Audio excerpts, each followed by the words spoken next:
Here I'm asked to find the inverse of the function. So I'm going to flip this with y and then switch x and y here to get 2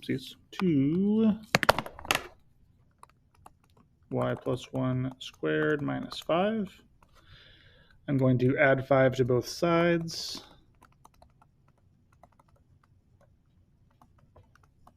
Divide by 2.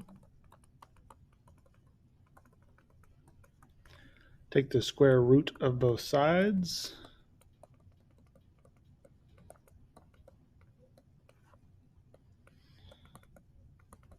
And then subtract 1. So my inverse should be the square root of x plus 5 over 2 minus 1. Now verify that. I'm going to go ahead and plug this whole thing into the original equation. So 2 times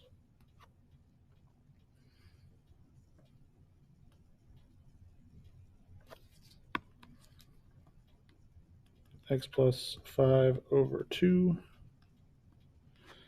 minus 1 plus 1 squared minus 5.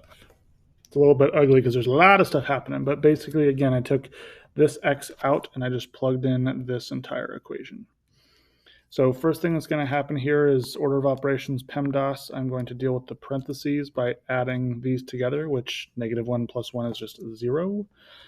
Then I have 2 times the square root of x plus 5 over 2 squared. And squaring, so exponents is next, which cancels out those square roots.